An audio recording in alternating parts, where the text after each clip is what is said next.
Have you ever been hurt really bad? Like, I'm not just talking about when your friends forgot to invite you to the movies or your mum forgot that you don't like peas. I mean really bad. Have you ever been hurt so bad that you didn't think you'd ever be able to forgive them?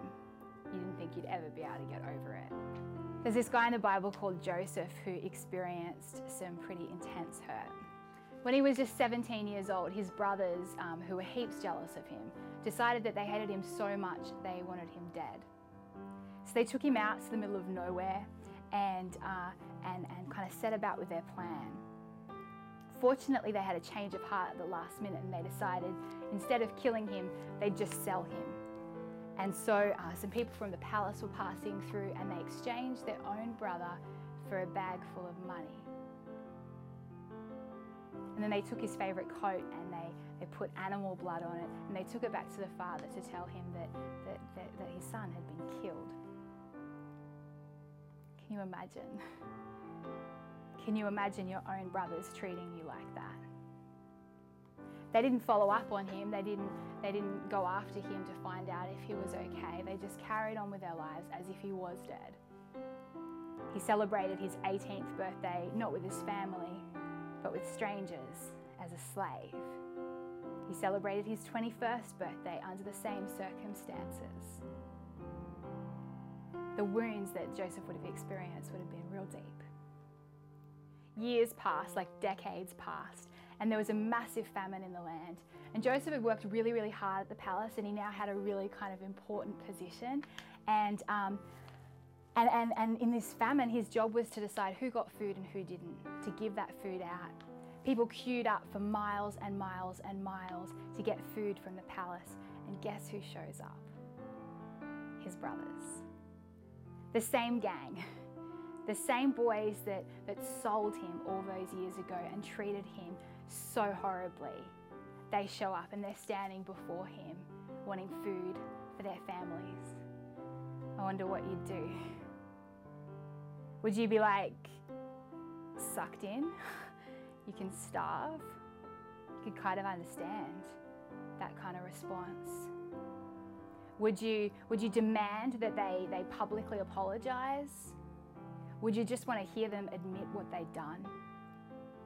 Let me read to you what Joseph says in response to seeing his brothers after all this time. He says, "Go back to my father and tell him, this is what your son Joseph says. God made me master over all the land of Egypt, so come down to me immediately. You can live in the region of Goshen, where you can be near me with all your children and grandchildren, your flocks and herds and everything you own. I will take care of you there. For there are still 5 years of famine ahead of us. Otherwise you, your household, and your animals will starve." Weeping with joy, he embraced Benjamin, and Benjamin did the same. Then Joseph kissed each of his brothers and wept over them, and after that they began talking freely with him. How is that possible? How is it possible for someone to experience such deep hurt and respond with such generous love?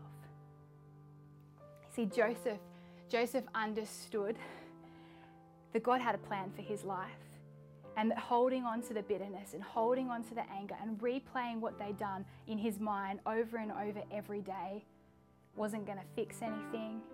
It wasn't going to help him. It wasn't going to get back at his brothers.